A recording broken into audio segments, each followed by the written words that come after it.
Hey guys, tonight we begin with the shadowy, mud-caked world of Dark Age Britain, a time where central heating meant sleeping next to a goat. Literacy was suspicious behaviour, and a successful day meant not dying of dysentery. So before you get comfortable, take a moment to like the video and subscribe. But only if you genuinely enjoy what I do here. And let me know in the comments where you're tuning in from and what time it is for you. It's always fascinating to see who's joining us from around the world. Now, dim the lights, maybe turn on a fan for that soft background hum, and let's ease into tonight's journey together. You wake up with a sneeze and a goat staring directly into your soul. It's not your goat. You don't own one. This one just wandered in last night and decided it likes your corner of the hut. You'd argue, but frankly it smells better than your cousin who usually sleeps there. Your bed is straw, not like straw, literally straw. It's poking you in places you'd rather not discuss. You're also fairly certain something is living in it, and you're both pretending not to notice each other. Above your head, the thatched roof drips mournfully. Rain? Dew? Or maybe just the roof crying in solidarity? Hard to say. Either way, your blanket is now damp, and you accept it with the numb resignation of someone who hasn't been truly dry since the Romans left. Smoke curls lazily across the single-room hut, thick enough to taste. You don't have a chimney. Nobody does. The idea of smoke leaving the building was apparently too Roman, so it just lingers here, mingling with the scent of unwashed humans, wet wool and ancient sadness. You rub your eyes with hands that haven't known soap in a week and sit up, careful not to whack your head on the low wooden beams. Last time, you knocked yourself out cold and missed 2 hours of dung collecting, which your uncle still won't let you forget. A rooster crows outside, except it's not a rooster. It's a coughing villager who's been trying to clear his throat since last Thursday. You take it as your alarm clock anyway. Your tunic waits for you in a crumpled heap by the door. It smells like goat. This time it is your goat. He peed on it.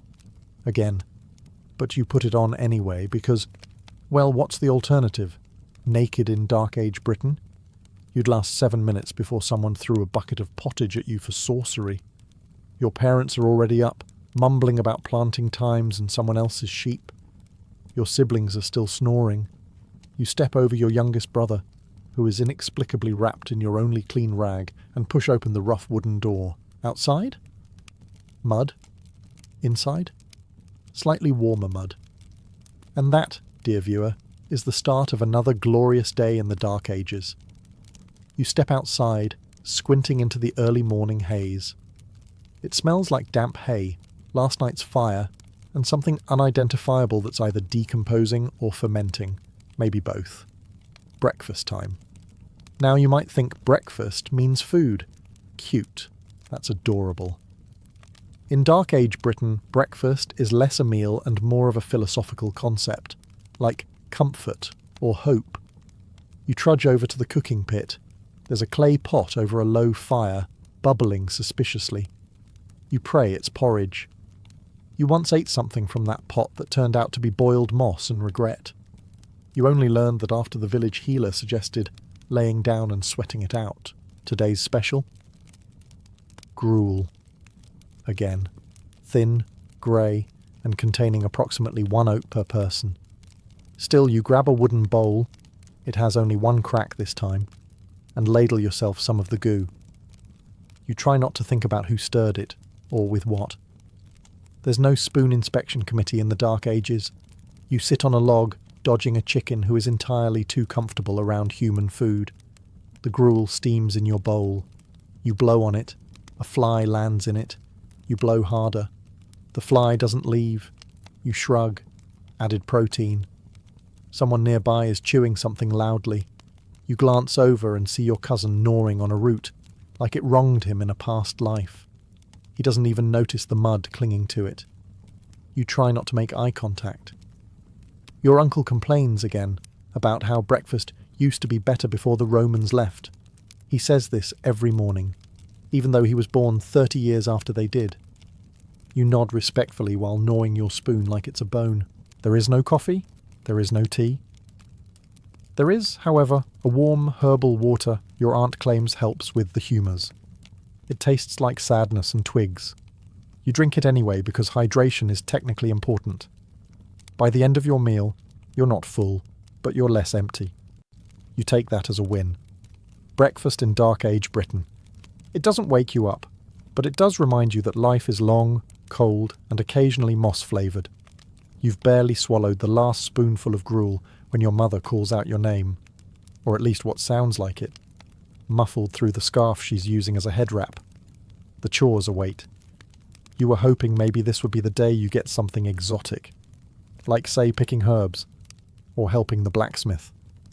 But no. Today, like most days, your journey begins with the humble, noble task of shoveling animal dung. Ah, the perfume of Dark Age Britain. You step behind the hut where the animals are penned. There it is, a glorious, steaming tribute to the livestock gods. Pigs, goats, cows, and that one particularly vengeful sheep that waits until you're just within range before letting loose like a trebuchet. You grab your wooden shovel. It's splintery, it's warped, it weighs about the same as a small child, and its effectiveness is debatable. Still, it's your Excalibur, your destiny. You begin scooping, trying not to breathe too deeply. The trick is to breathe just enough to stay conscious, but not enough to regret being born. The pigs watch you with contempt. The goats look vaguely amused. One chicken follows you closely, judging your form like a personal trainer from hell. You pile the dung onto a sled. Not a cart, a sled, because wheels don't work very well in 6 inches of seasonal swamp. You drag it to the compost heap, a mountain of filth that vaguely resembles a sleeping dragon made of sadness. You toss the latest offerings on top. It steams ominously. You nod with pride. Dung isn't just dung here. It's fuel. It's fertilizer. It's floor patching material. It's currency if you're desperate enough. Once your cousin traded a sack of dried cow patties for half a duck. No regrets. You wipe your hands on your tunic, which at this point is just a wearable rag of crimes against hygiene. You look down at your boots, or rather, your feet wrapped in strips of cloth pretending to be boots, and sigh. You're 3 hours into the day, and your dignity left around the time you slipped and landed in something warm and soft. But hey, the pigs are clean. Your family has fuel, and your shovel hasn't broken in half yet. You, my friend, are thriving. Let's be honest, you have absolutely no idea what year it is. Not in the, what's the date today sense, more in the, what century are we in again sort of way. You think someone said it was the year 493, but then someone else insisted it was 526, and old Tilda swears it's still Roman times, which is optimistic. But really, why would it matter? You don't have a calendar. You don't have a clock. Your concept of time revolves around whether or not the sun is being rude today. There's no government-issued parchment reminding you of tax season. The only new year you recognise is planting season. That's when the village gets together to stab the dirt and argue about what the sky is trying to say. You once asked the monk at the monastery what year it was. He launched into a 3-hour rant about papal decrees, solar cycles, and why Easter can't ever just stay in one place. You nodded politely and backed away before he tried to convert your goat again. The village elder swears it's still the Age of Heroes, which probably just means his back doesn't hurt today. He says this while wearing a rusted helmet as a hat and claiming he fought off a Viking using only a broom and a dream. The children measure time in how many snowfalls since the last piglet was born. You've adapted.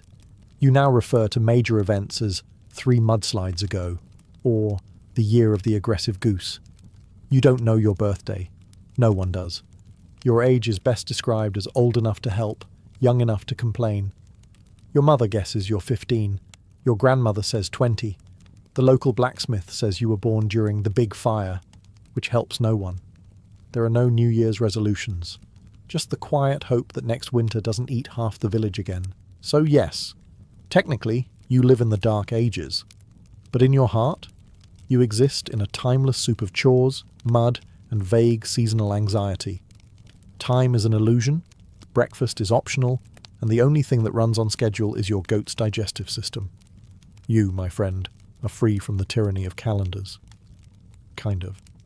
You were baptized, or at least sprinkled with something by a man in robes who smelled like boiled cabbage and incense. There's a wooden cross in the village church. You mumble along to Latin you don't understand. Once, you nodded during a sermon and people clapped. You think you accidentally converted again. But here's the thing. Just because you go to church on Sunday doesn't mean you don't also whisper prayers to the old tree behind your hut. The one with the weird knot that looks like your late Aunt Braga. You're not saying she lives in the tree, just that, since she died, the chickens avoid it and your brother broke out in boils when he tried to cut its branches. Coincidence? Probably. But you still leave it offerings, just in case. There's also the matter of the river spirit. Everyone knows you're not supposed to fish on certain days, or the spirit will curse your net. The priest says that's pagan nonsense, but last time old Garwin ignored it, he caught a frog that bit him. With visible teeth. He swore it called him by name. He moved inland shortly after. When someone falls ill, yes, the healer prays. But she also smears them in mud, hangs chicken bones over the door, and mumbles to the moon. You're told this is Christian healing, which is fascinating because it smells like fermented goat and mild panic. And when the harvest moon rises, the whole village gathers in silence, not to recite scripture, but to watch the sky and mutter about omens. The priest is invited, but mostly to prevent him from tattling to someone more Rome-inclined. To be clear, you do believe in Christ. You also believe in the moss on the north side of trees, the angry glint in a raven's eye, and the distinct vibe shift that happens when someone says the name Woden after dark. It's not so much that you're confused, it's that you're thorough. You're not hedging your bets. You're diversifying your spiritual portfolio. Welcome to Dark Age Britain, where saints walk beside spirits, and the forest always listens. It's a quiet evening. The chickens are finally roosting. The pigs have stopped fighting with the goats. And you're enjoying the rare moment when everything doesn't smell like something died under the floorboards. Then someone says it. Vikings. Your body tenses. You look toward the coast, even though you can't see the coast, or smell it, or access it within a week's walk. Still, a chill rolls down your spine like a monk's wine jug rolling downhill. You've never met a Viking, but you've heard things. Terrible things. Things that make your uncle, a man who once wrestled a bear for fun, break into a cold sweat and mutter about longboats and flaming huts. Vikings are the Dark Age equivalent of jump scares. They come out of nowhere, steal your stuff, burn your house, maybe compliment your livestock, then leave. No warning, no receipts, just fire and yelling in Old Norse. You heard a rumour once that they wear helmets with horns. Then someone else told you that was made up. Either way, you don't plan to get close enough to inspect anyone's millinery while they're pillaging your turnip patch. The local priest insists that prayer and fasting will protect the village. The local militia insists that running into the woods and hiding like squirrels is much more effective. So far, the squirrels have a better survival rate. Your neighbour claims to have once fended off a Viking with a rake and an aggressive scowl. He now lives in a hut with a suspiciously Viking-shaped hole in the roof and avoids loud noises. And while your village isn't coastal, and the only waterway nearby is a glorified puddle with ambition, you still sleep lightly. You keep a go-bag by the door, which consists of a hunk of stale bread and the one knife in the family that doesn't immediately bend on contact. When someone sneezes too loud, your heart leaps. When a trader arrives with a strange accent, you instinctively reach for a stick.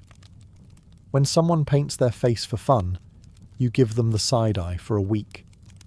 Because in Dark Age Britain, the word Viking is less of a description and more of a threat level, like yelling fire, except the fire also has a beard and demands tribute.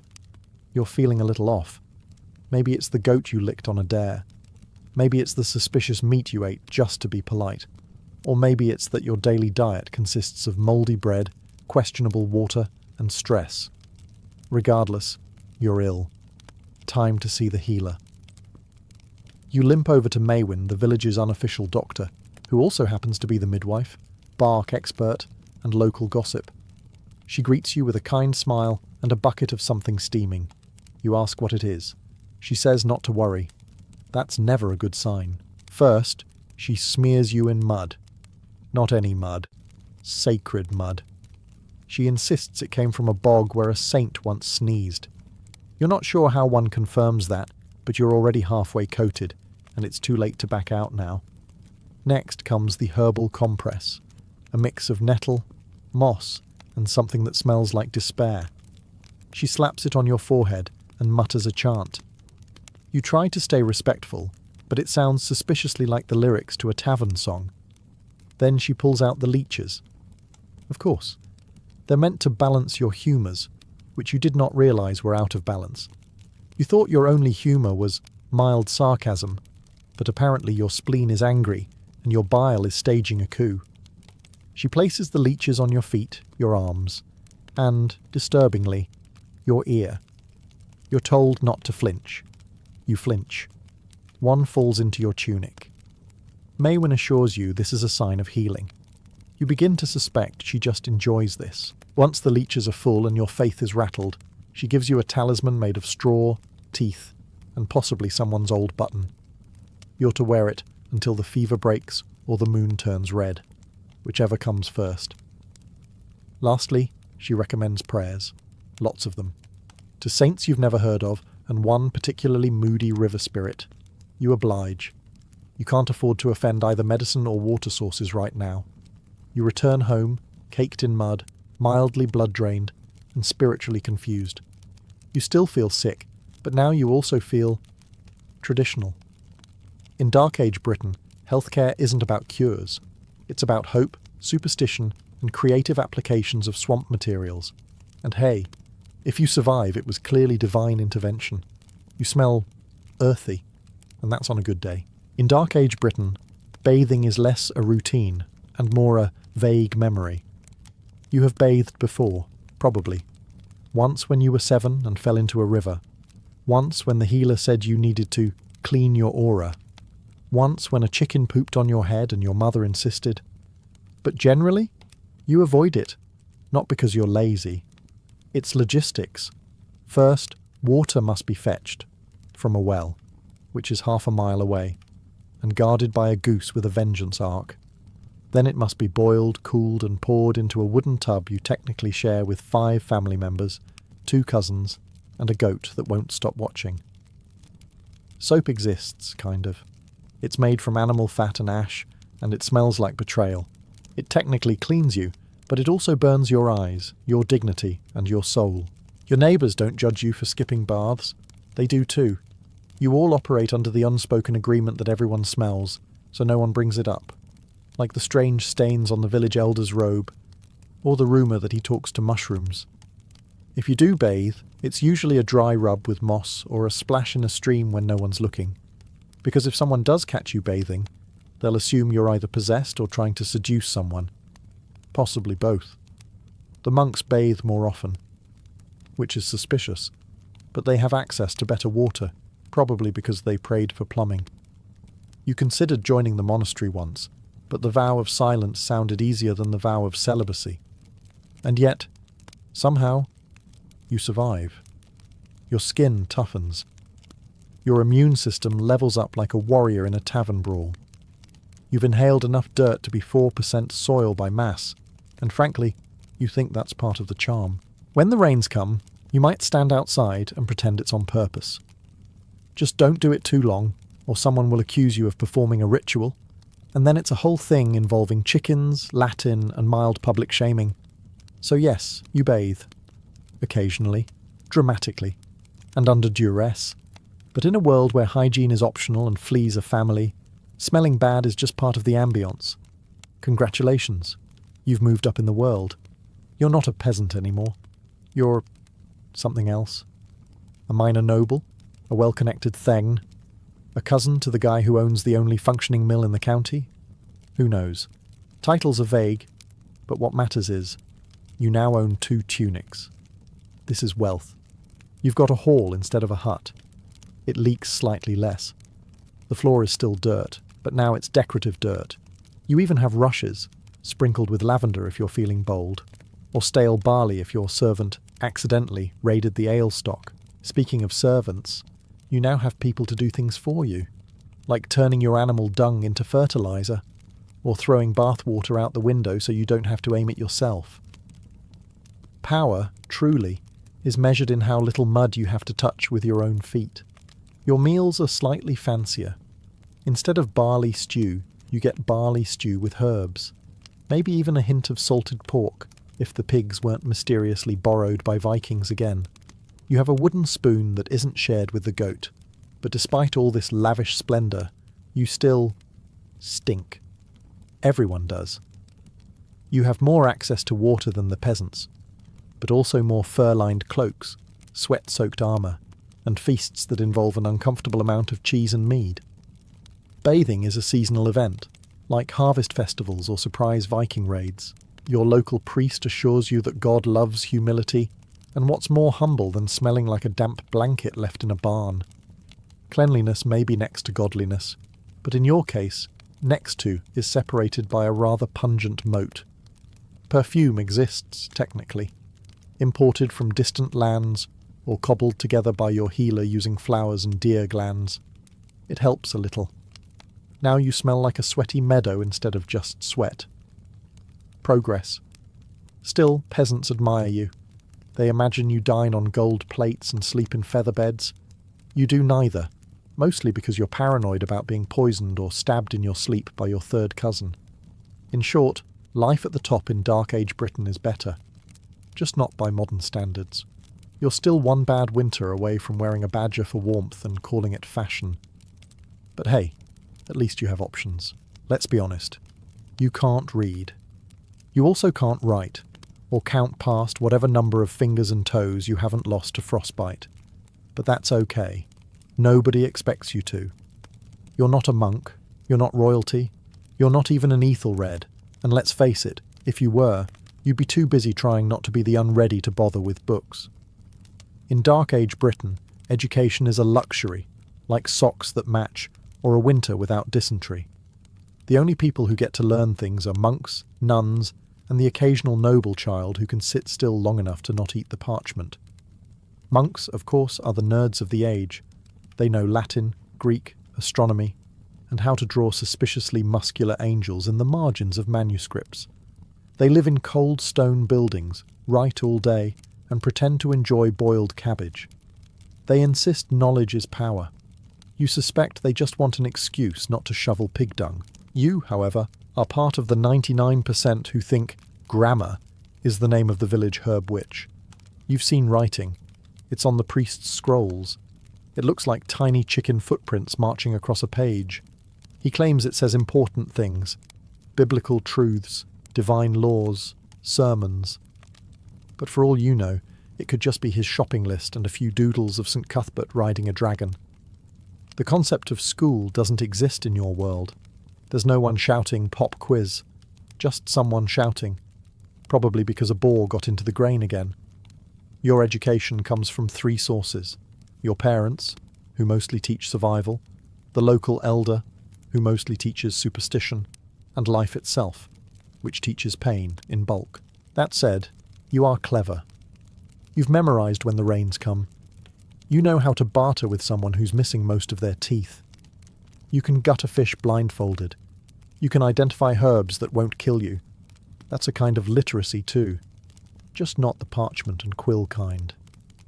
So no, you can't recite Cicero, but you can fight off wolves with a stick and win an argument with a drunk pig farmer.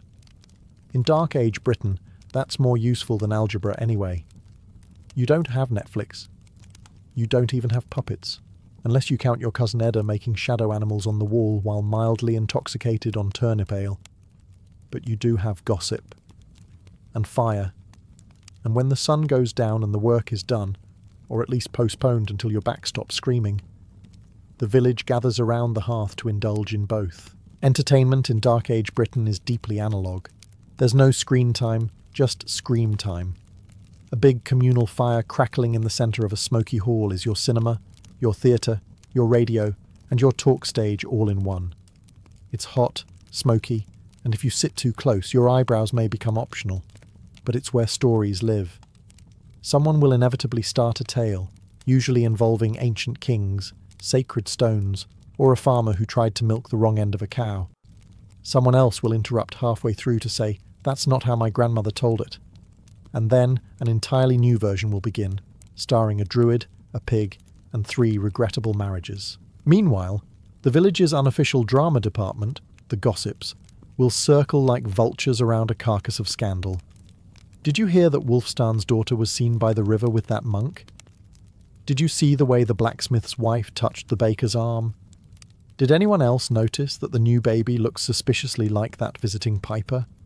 There's no written press, but trust, the village rumour mill is so efficient it would make Twitter blush. Musicians occasionally appear, playing on something vaguely resembling a harp or a tortured cat. People clap, not necessarily out of enjoyment, but because rhythm is a form of social survival. Dancing may occur, especially after mead. It is less choreography and more flailing with purpose. If things get really wild, there's a riddle contest, or someone challenges a neighbour to arm wrestling with a live chicken. This is considered high culture, but truly, nothing beats a night around the fire.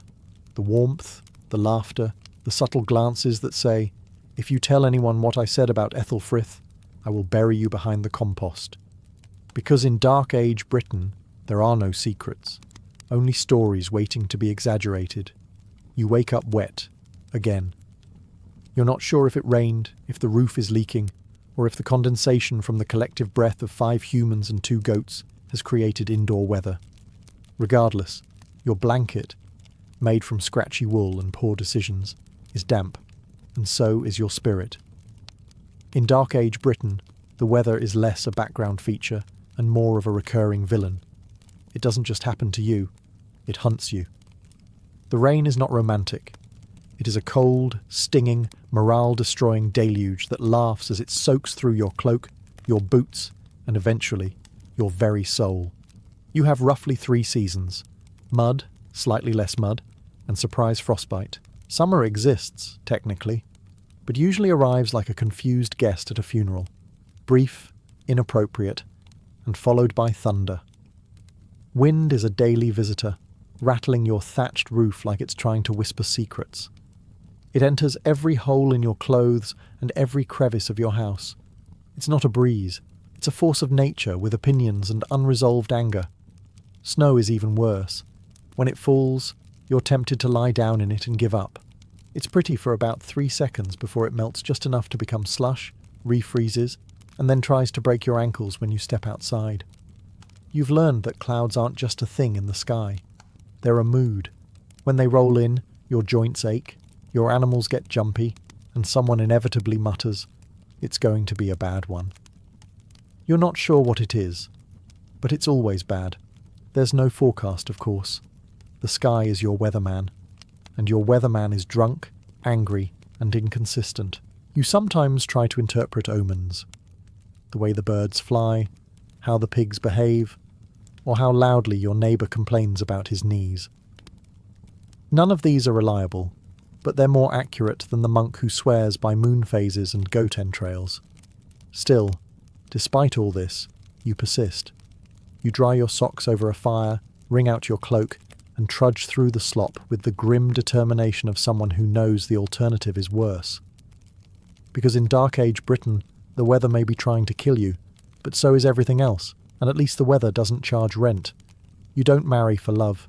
You marry because your father owns 6 goats, and your future in-laws own 5, and if everything goes well, together they'll produce a small army of bleating, milk-leaking dowry machines. Welcome to Romance Dark Age style. Your courtship lasts roughly as long as it takes to finish a bowl of porridge.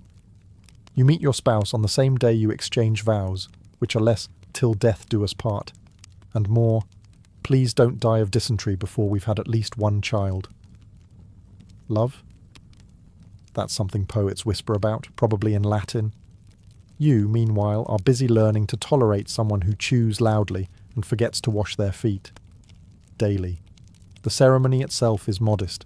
Just you, your betrothed, a nervous priest, and an enthusiastic crowd of family members pretending this union isn't mostly about land rights. You exchange oaths, possibly rings, and definitely livestock. Then you're off to the marital hut, which is just like your old hut. Except now it contains even more emotional complexity and 1 fewer exit route. The wedding night is awkward, brief, and closely monitored by relatives who nod approvingly when the deed is confirmed with a stained bedsheet. Privacy is a luxury reserved for nobles and hermits. From there, the relationship blossoms into logistics. Together, you raise pigs, patch roofs, and argue about who left the firewood out in the rain. You have children, partly out of joy, mostly because your village's mortality rate makes it statistically necessary to have at least 8 to end up with 3. If your partner dies, and they probably will, from anything ranging from plague to tripped over a chicken and fell into a well, you remarry with all the emotional ceremony of trading boots. Mourn briefly, then move on. There's barley to harvest. Still, in the quiet moments, there might be affection, a shared laugh, a look across the hearth, a warm bowl of stew offered without being asked. These small mercies, like everything else in Dark Age Britain, are rare, fleeting, and treasured. Because while marriage may be practical, survival is romantic enough on its own. Your ideal death scenario? Falling asleep beside a warm fire, belly full of stew, perhaps surrounded by children who look vaguely like you. Maybe one even becomes a monk and scribbles your name in a dusty manuscript. Edric, who lived, farmed, and passed peacefully, winter of 841. What you'll probably get? Trampled by a runaway ox, or stabbed during a Viking raid while still half asleep and wearing one shoe. In Dark Age Britain, dying quietly in bed is the lottery win of fates. Most people go out like a dropped sack of oats. Suddenly, inconveniently, and with minimal dignity. There's plague, famine, axe wounds, infected splinters, childbirth, and the ever-popular mysterious fever that shows up, boils you alive from the inside, and then politely disappears into the fog. War? That's for nobles mostly.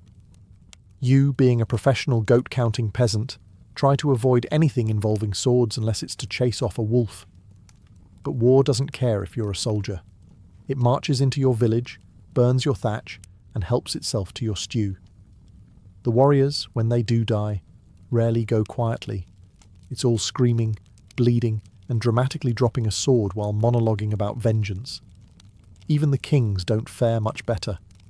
Most of them die mid-uprising, poisoned by an ambitious nephew, or by accidentally falling off something high after dinner.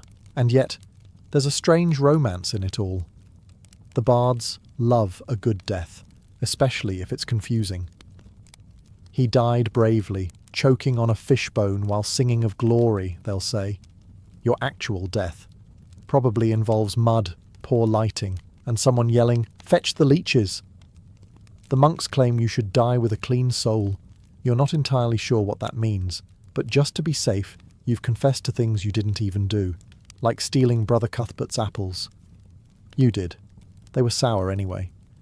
In the end, all you want is for someone to remember your name. Maybe carve it into a stone, or mumble it at a feast. You've survived frost, famine, and the neighbour who coughs blood in your direction every spring. So yes, you'd like to die peacefully, preferably in your sleep, and not while screaming in a burning granary during a misunderstanding with the Danes. Night falls in Dark Age Britain like a damp wool blanket, itchy, heavy, and slightly suspicious smelling. You bank the hearth fire carefully, knowing full well that if the last ember dies before dawn, you'll wake up with frost in your eyebrows and the joyful realization that your nose has frozen shut again. You tuck yourself under a rough wool blanket, beside someone snoring like a wounded boar, and try to ignore the constant scratching sound coming from the thatch above. Mice? Spirits? Probably both. The floor is packed dirt. The roof leaks on Tuesdays. The wind whistles through every crack with the enthusiasm of a bard 3 ales deep. You try to sleep, curled like a salted fish, wondering if tomorrow might be marginally less awful. Maybe the pig won't escape.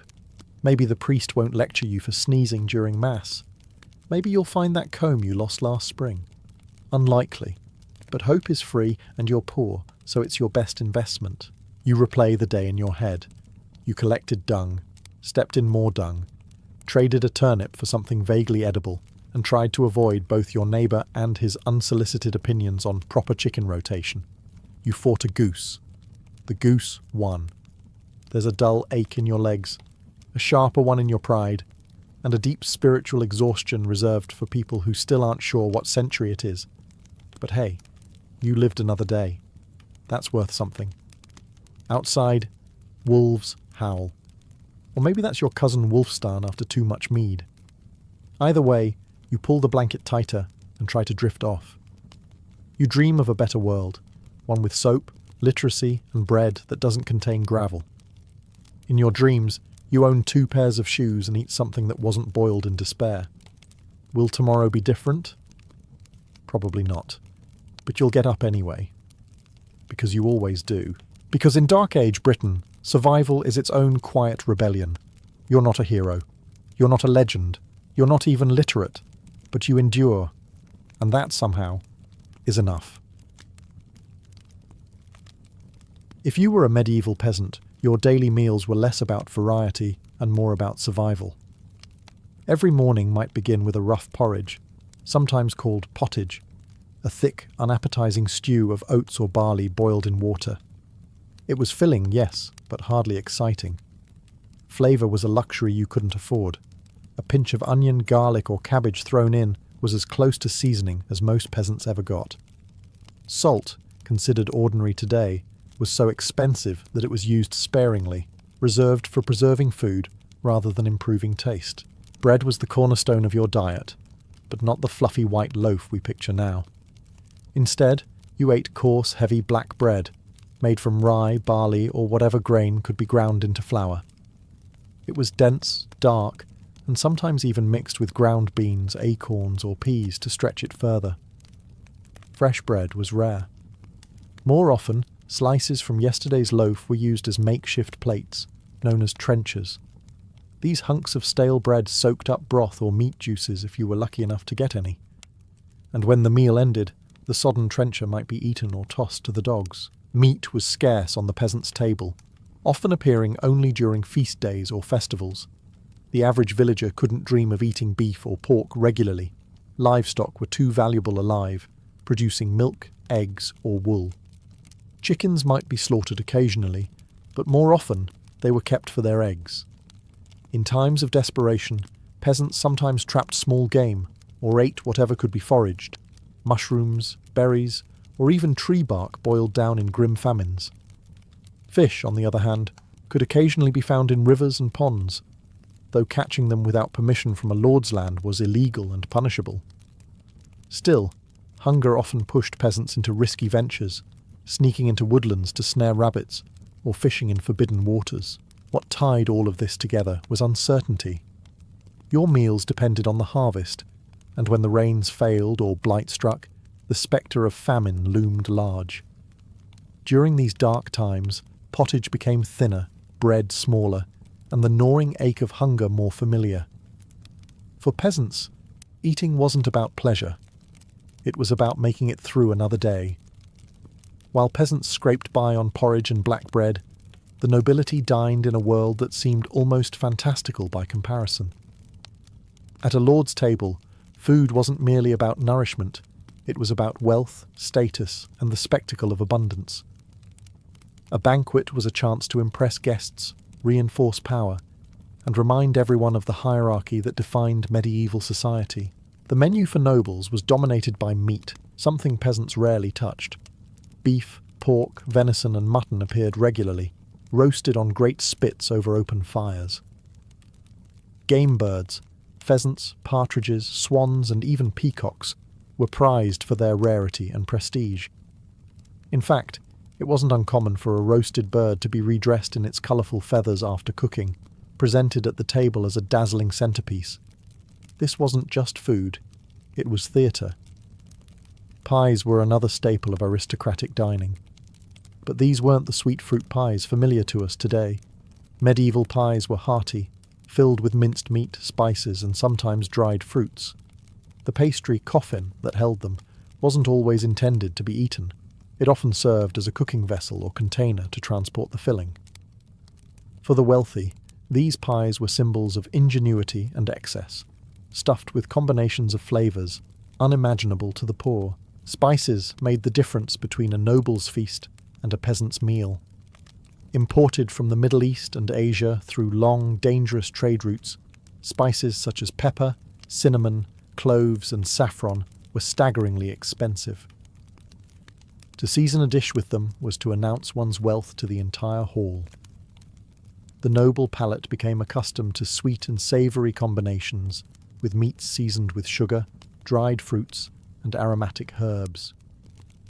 The medieval aristocracy loved bold, complex flavours that would have been entirely alien to the common folk. But dining wasn't just about the food. It was about ritual. Meals were served in courses, accompanied by music, dancing, and entertainment. Servants carried in dishes on silver platters, and strict etiquette dictated who sat where and who was served first. The lord and lady ate at the high table, visible to all, while lesser guests occupied places of decreasing importance down the hall. Even eating was a performance of hierarchy. For nobles, food was indulgence, identity, and display. Where the peasant's bowl was filled with survival, the noble's platter overflowed with theatre. In the Middle Ages, the church wasn't just a spiritual authority. It shaped what people ate, when they ate, and even how they thought about food. One of the clearest examples was the strict regulation of meat consumption. According to Christian doctrine, Fridays, along with Lent and other holy days, were days of fasting from meat. But fasting didn't necessarily mean going hungry. It meant turning to alternatives, most famously fish. For peasants, this often meant salted or dried fish, preserved in barrels for the long haul from coastal fisheries. It wasn't glamorous, but it fulfilled the requirement of abstaining from meat. Wealthier households, however, had access to a staggering variety of aquatic life: freshwater pike, carp, and eels from rivers, as well as herring, cod, and sturgeon brought inland from the sea. The wealthy even dined on delicacies like oysters and lampreys, considered luxuries at the medieval table. Monasteries, bound by the strictest fasting rules, became centres of fish production. Many abbeys constructed elaborate fish ponds, ensuring a steady supply year-round. The monks, unsurprisingly, grew creative. They classified certain animals as fish to bend the rules. Beavers, because of their tails, and even barnacle geese, which were said to grow from driftwood on the seashore, were deemed acceptable fasting food. It sounds absurd to us, but it reveals how central faith was to shaping medieval diet. Fish wasn't merely a religious substitute, it was also a symbol of purity. In a world where fresh meat often spoiled quickly, fish represented the ability to follow divine law while displaying wealth and discipline. Salted herring became a cornerstone of trade, especially in northern Europe, fueling the prosperity of cities like Lübeck and Bruges. In fact, the medieval economy of entire regions thrived on the need for fish during fasting days, yet not everyone enjoyed it. To many peasants, dried herring was monotonous, tough, and sometimes barely edible. For nobles, however, fish became another stage for extravagance. Sauces flavoured with exotic spices or sweetened with sugar transformed it into a dish of luxury rather than obligation. The church's dietary laws left no one untouched. Whether you were a ploughman chewing on salted herring, or a noble savouring sturgeon glazed with cinnamon, your plate was a reflection of faith. In the Middle Ages, what you ate wasn't just about survival, it was about salvation. If there was one drink that united both peasants and nobles in the Middle Ages, it was ale. Not water, not milk, but ale. The reason was simple. Water was often unsafe to drink. Wells could be contaminated, streams filled with waste, and stagnant ponds carried disease. Brewing ale, however, required boiling water, which killed off harmful bacteria. So, whether you were a farmer in a thatched cottage or a baron in a stone hall, ale flowed at your table from dawn to dusk. For peasants, this meant small ale, a weak, low-alcohol brew consumed daily, even by children. It was nourishing, hydrating, and safer than the village well. Families brewed it at home, often with whatever grains were available. It wasn't glamorous, but it kept thirst at bay. Brewing was usually women's work. Alewives could even earn a living selling their surplus to neighbours, making ale one of the earliest female-dominated trades in medieval society. Nobles, of course, had stronger, richer versions at their feasts. Ale could be dark, thick, and hearty, or flavoured with herbs like bog myrtle, yarrow, or heather in the days before hops became common in Europe. Imported wines also graced noble tables, especially in regions close to trade routes with France, Italy, and Spain. But even in great halls, ale remained a staple, poured from massive pitchers into pewter goblets as minstrels played and jesters entertained. Drinking was more than hydration. It was social glue. Alehouses dotted villages and towns, serving as the medieval equivalent of the local pub. Here peasants gathered to gossip, strike deals, or relax after a day in the fields. Laws were even passed to regulate the strength and quality of ale, with official tasters, known as ale conners, roaming from tavern to tavern to make sure brewers weren't cheating customers. Of course, heavy drinking came with consequences. Chronic drunkenness was mocked in plays, chastised in sermons, and feared by wives whose husbands squandered wages in alehouses. Yet despite the warnings, the culture of ale endured. To refuse a drink might even seem suspicious, as though you were rejecting hospitality itself. Ale was more than a beverage. It was survival, community, and comfort. From the humblest cottage to the grandest castle, the clink of mugs and the froth of ale connected medieval people across class lines. In a world of uncertainty, one thing was certain. The Middle Ages were awash in ale. In the Middle Ages, nothing announced wealth more clearly than the use of spices. For the vast majority of peasants, food was plain, earthy, and repetitive. But in noble kitchens, spices transformed meals into exotic experiences. Cinnamon, cloves, nutmeg, ginger, and saffron turned ordinary meat into extraordinary feasts, while pepper, the most prized of all, was so valuable it was sometimes used as currency. These flavours did not come cheaply. They travelled thousands of miles along perilous trade routes from Asia and the Middle East. Merchants braved deserts, seas, and bandits to bring small sacks of peppercorns or sticks of cinnamon into Europe. By the time these reached a noble's pantry, their price had soared beyond imagination. A handful of saffron could cost as much as a horse, while a pound of pepper was worth more than a labourer's yearly wage. To sprinkle spices liberally at a banquet was to declare without words, "I can afford the world." But spices weren't only about flavour, they carried symbolic meaning. Medieval medicine, rooted in the theory of the four humours, taught that foods influence the body's balance of hot, cold, wet, and dry. Spices were considered hot and dry, thought to stimulate digestion and protect against illness. Physicians recommended them for stomach troubles, fevers, and even melancholy. Nobles, eager to display both refinement and health, leaned heavily into spice-laden dishes. Recipes from aristocratic cookbooks reveal just how complex medieval cuisine could be. Meat might be stewed with cinnamon and sugar, fish flavoured with ginger and raisins, or sauces thickened with almonds and saffron. Sweet and savoury pairings, which seem unusual to modern tastes, were common and highly prized. To a peasant, the idea of eating rabbit in a sauce of wine, honey, and cloves would have been unthinkable, both for cost and imagination. Spices also carried a mystical allure. They came from lands barely understood by Europeans, associated with the distant Orient and the legends of silk, incense, and gold. Their presence on the table was as much about storytelling as it was about eating, each pinch a reminder of distant lands and dangerous journeys. For nobles, spices were more than condiments. They were jewels of the kitchen, tokens of global connection, and declarations of dominance. To own them was to control a luxury that few in Europe ever even smelled. For peasants, meanwhile, spice remained a rumour, something whispered about, but almost never tasted. Life in the Middle Ages was never stable when it came to food. The rhythm of the seasons dictated whether people dined in abundance or suffered in scarcity. In good years, barns overflowed with grain, herds were healthy, and markets bustled with produce. But when the rains failed, Frosts lingered, or disease struck crops and livestock. Famine spread like a shadow across the land. For peasants, these swings between feast and famine were most brutal. A successful harvest meant hearty pottage with beans, leeks, and perhaps even scraps of bacon to flavour the pot. Bread loaves could be baked in bulk and stored, and the village might celebrate with an occasional communal feast, roasting an ox or sheep for everyone to share.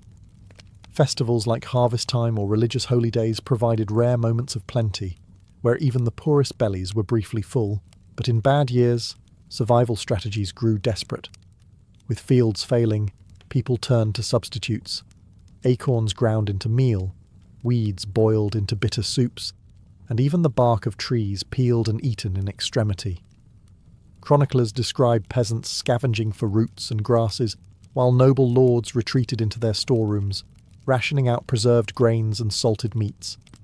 Starvation sharpened class divides, reminding everyone who had control over the land and its produce. Nobles were not immune to scarcity, but they had resources to cushion the blow. Their pantries held salted hams, smoked fish, and barrels of preserved fruits, lasting through lean months. They could also import goods from other regions when local harvests failed. Yet even castles felt the pressure when famine spread widely. Feasts grew smaller, spices more carefully measured, and meat less freely offered to guests. Religion also played into the rhythm of feast and famine. Lent and fasting periods were enforced across all classes, deliberately reducing rich food intake and stretching supplies.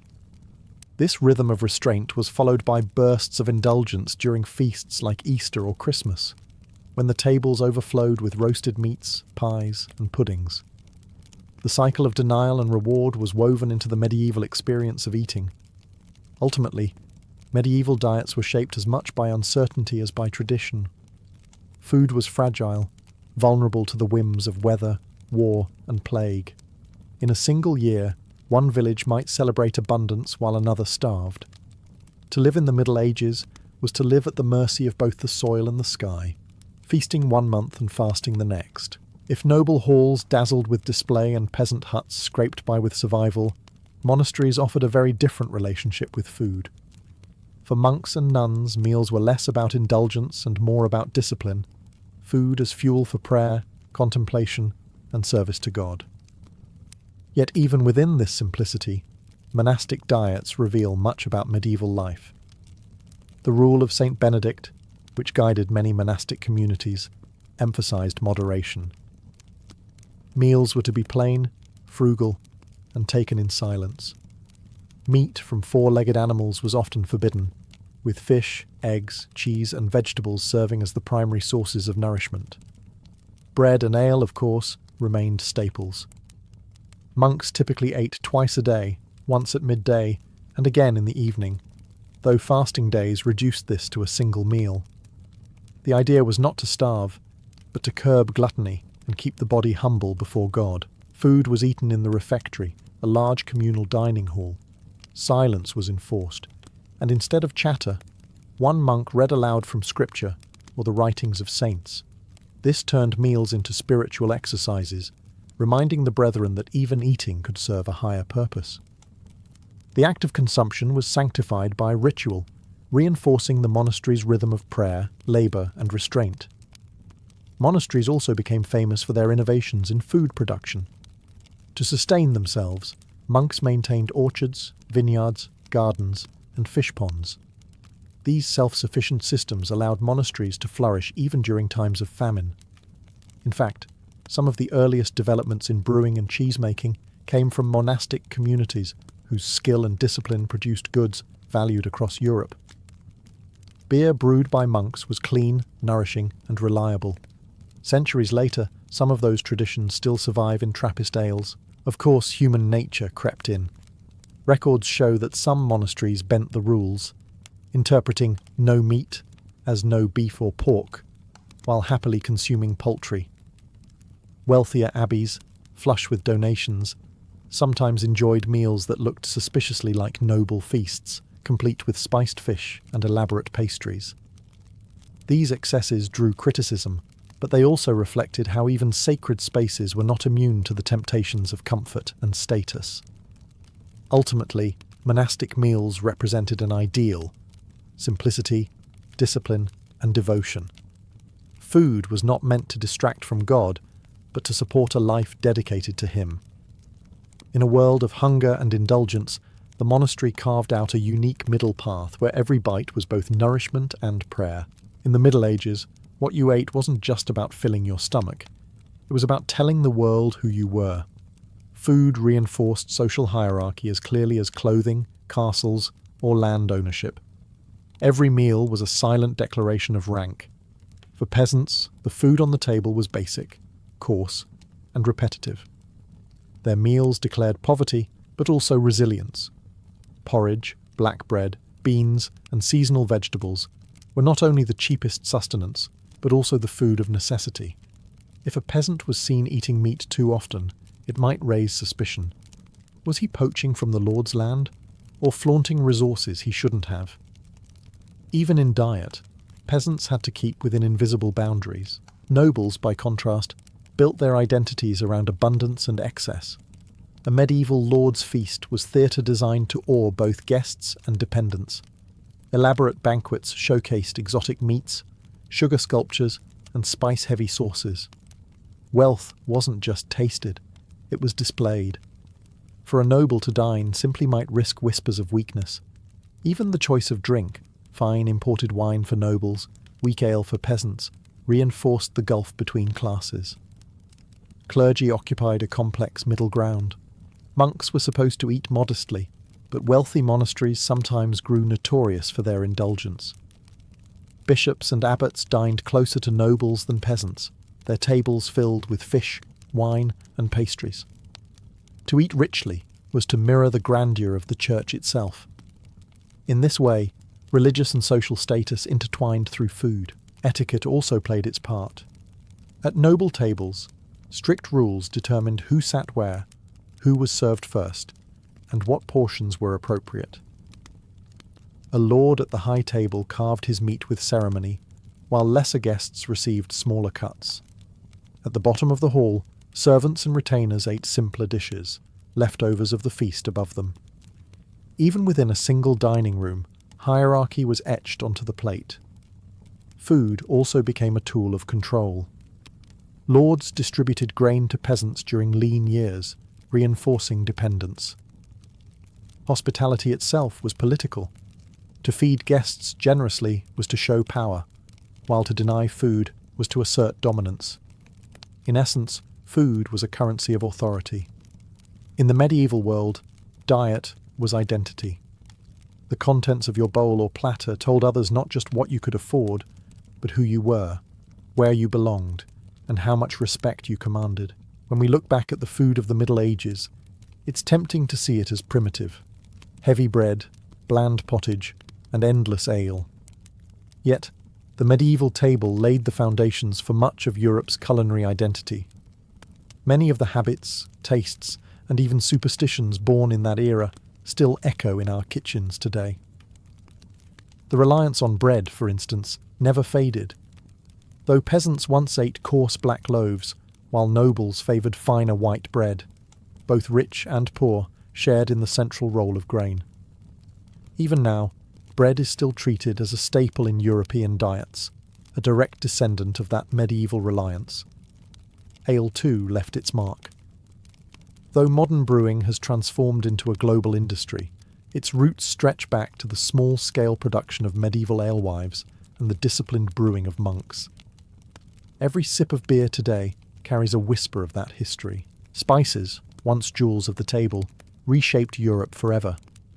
The obsession with pepper, cinnamon, and cloves fueled exploration and trade, setting in motion the great voyages of discovery that connected continents. The medieval noble sprinkling saffron on a dish could not have known he was part of a chain leading to the opening of sea routes, colonization, and the global spice trade that still shapes economies.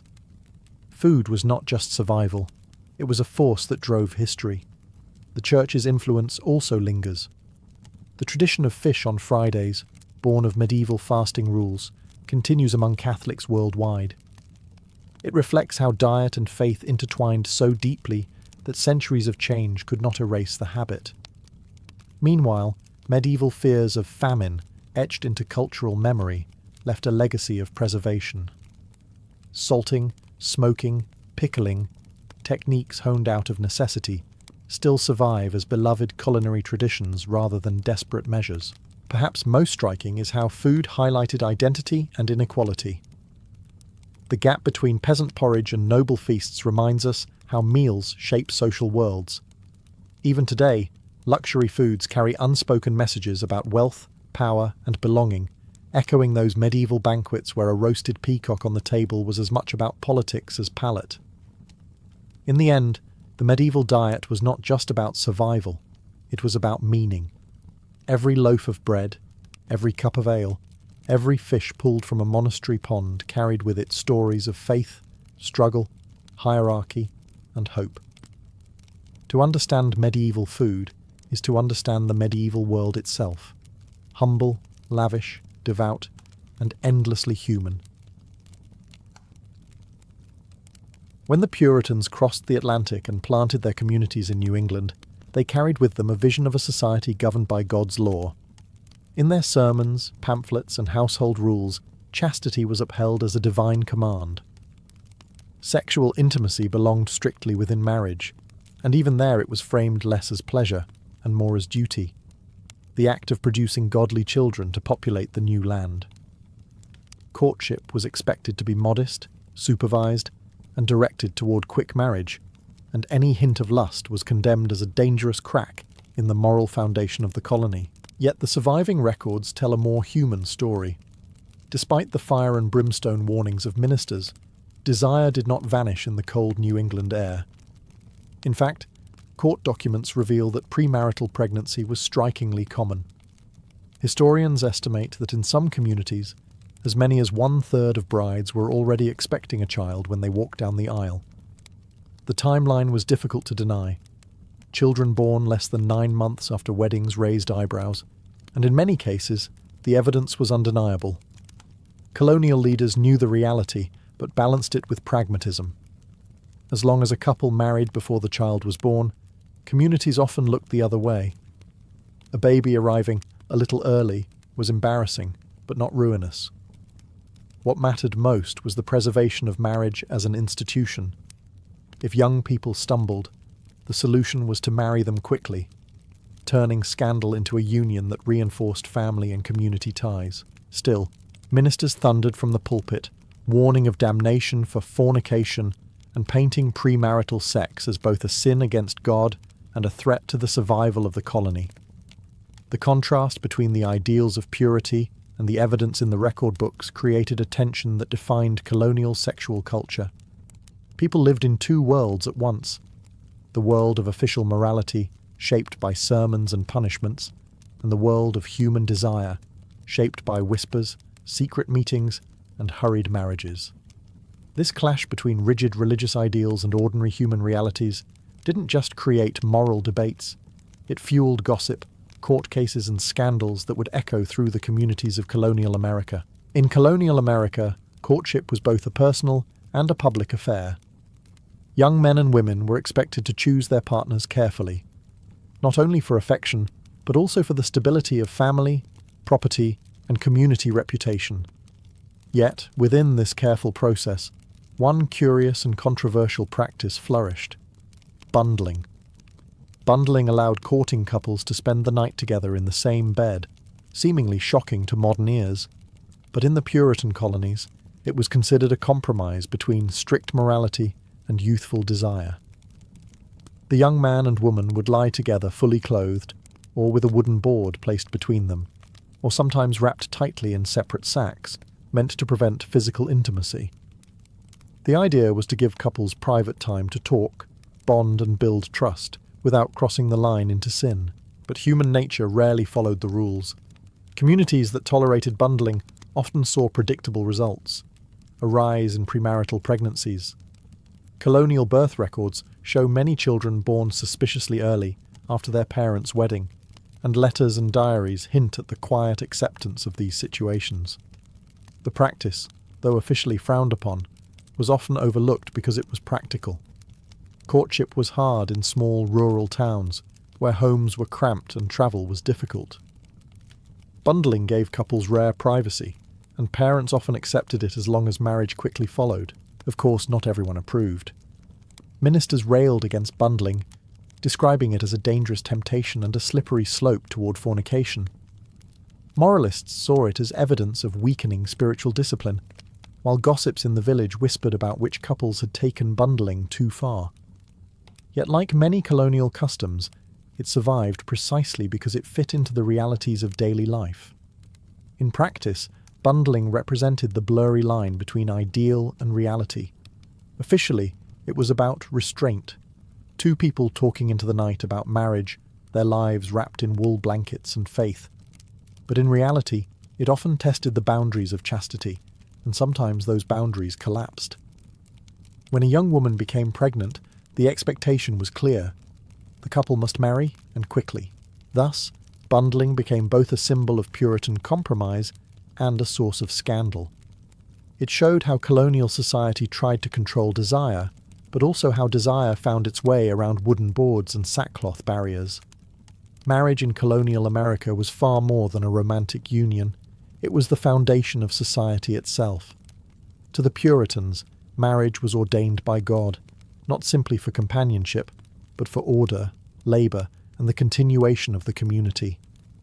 The household was seen as a little commonwealth, where the husband acted as governor, the wife as helpmate, and children as obedient subjects.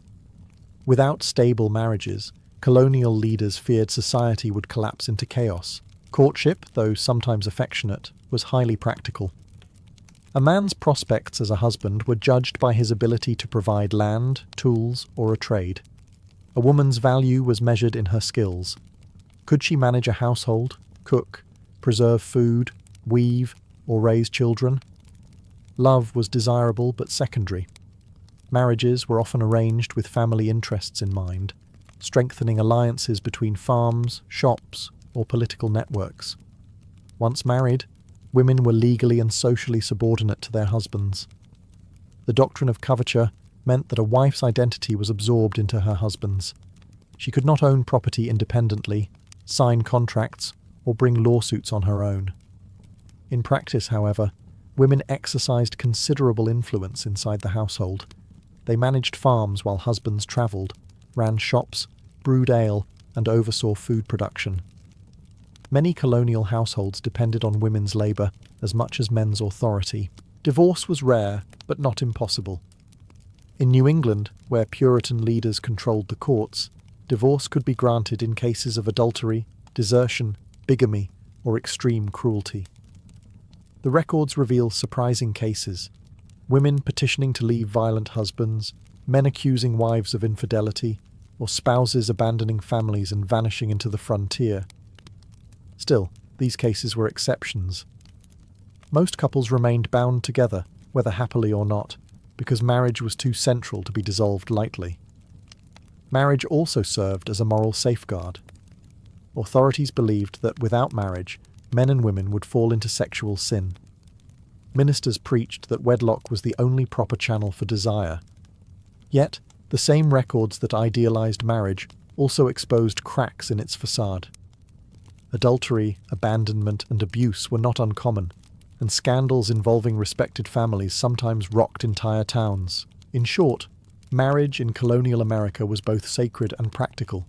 It structured society, ensured economic survival, and reinforced gender hierarchies.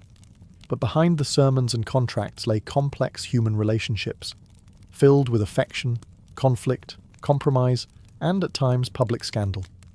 Few offences stirred as much fear and fascination in colonial America as adultery. The Puritans considered it not only a sin against God, but also a direct threat to the stability of the community. Marriage was the cornerstone of order, and any betrayal of that bond risked unravelling the fabric of society. Sermons thundered that adultery was second only to murder in seriousness, and colonial laws reflected this severity. In 17th century Massachusetts, adultery was technically a capital crime, punishable by death, though in practice executions were rare. Instead, Most offenders faced humiliating punishments. Adulterers could be publicly whipped, fined heavily, or forced to wear badges of shame. Branding was sometimes used, burning a letter A into the flesh. More often, however, the punishment took the form of humiliation, such as standing on the scaffold before the community while neighbours jeered. This practice not only punished the sinner, but also served as a warning to others, reinforcing communal values. Long before Nathaniel Hawthorne imagined Hester Prynne and her scarlet letter, real men and women in New England were already enduring such marks of disgrace. Despite the threats, adultery persisted. Colonial court records reveal numerous cases, often entangling prominent families. Affairs were not limited to the reckless or poor. They crossed all social classes. In some towns, entire communities were enthralled by the details of trials, where testimony exposed secret meetings in barns, letters exchanged in haste, or whispered rumours that turned into legal evidence. The very intimacy of colonial towns, where everyone knew their neighbour's business, made concealment difficult and scandals quickly spread. Adultery also exposed double standards. Women were more likely to face severe penalties, as female chastity was tied directly to family honour and inheritance. Men, especially of higher status, sometimes escaped with lighter punishments. Still, adultery was dangerous for both sexes. It could destroy reputations, fracture households, and permanently stain family names. These cases reveal a society caught between rigid ideals and human desire. Ministers preached purity, laws promised harsh justice, and yet communities repeatedly dealt with broken vows and exposed secrets. The gap between what the Puritans demanded and what people actually did was vast, and every adultery trial widened it further. In colonial America, adultery was never just a private betrayal. It was a public drama, a courtroom spectacle, and a reminder that beneath the strict moral codes, passion refused to be contained. In modern times, a kiss in public might seem sweet, even romantic, but in colonial America, the very same act could carry the weight of scandal, and in some cases, legal punishment. The Puritans believed that morality was not a private affair, but a public responsibility. If the community tolerated light behaviour, they feared it would invite God's wrath on everyone. As a result, even small gestures of affection between unmarried men and women were policed. Court records from 17th century Massachusetts and Connecticut reveal cases where couples were hauled before magistrates simply for being caught kissing or embracing in public. Some were fined, others whipped, and still others forced to stand in public confession, declaring their shame before their neighbours. To the Puritan eye, a kiss outside of marriage was not innocent. It was a dangerous spark that could ignite full-blown fornication. The anxiety wasn't just about morality, it was also about control. Public affection suggested that private passions could spill out into the open, threatening the order that ministers worked so hard to maintain. If young couples openly displayed desire, it suggested the church's authority was weakening. Leaders worried that such behaviour set a precedent. If a kiss was overlooked, what would come next? Yet despite the prohibitions, young people still found ways to test boundaries. Kisses stolen behind meeting houses, embraces caught during festive gatherings, or even a hand held too long could trigger gossip that quickly spread through tight-knit towns. Colonial communities thrived on surveillance, everyone watched everyone else, and public affection became an easy target for scandal. Interestingly, not all cases were treated with equal severity. A married couple caught kissing in public might be gently scolded for indecency, but unmarried couples faced far harsher consequences. In the Puritan worldview, a husband and wife already had God's sanction. Young lovers did not. And while punishment for kissing might seem absurd today, it reflected the broader Puritan obsession with guarding chastity at every possible stage. These laws reveal how little room colonial society allowed for romance as we imagine it. Love and marriage were framed in terms of duty and discipline, not passion. Yet the persistence of these cases shows that ordinary people still sought affection, despite the risks. In a world where desire was supposed to stay hidden, even a kiss could become a crime. Despite the sermons, despite the laws, and despite the constant threat of public punishment, prostitution found its place in colonial America. Wherever there were ports, taverns, and soldiers, there were also women who sold companionship and men who paid for it. It was an open secret, one that moral leaders railed against but never fully eliminated. In bustling port cities like Boston, New York, and Charleston, prostitution was woven into the fabric of urban life. Sailors flush with wages, merchants seeking diversion, and soldiers stationed far from home all created demand. Taverns often doubled as brothels, with rooms upstairs and strong ale downstairs. Prostitution also thrived on the margins of growing towns, in hidden shacks or rented rooms where women took clients discreetly. The colonial authorities did not turn a blind eye. Court records show repeated attempts to prosecute lewd women and shut down houses of ill fame. Punishments ranged from fines to public whipping, and repeat offenders could even face branding. Still, for many women with few economic options, widows, servants dismissed without support, or those escaping abusive households, sex work became a grim form of survival.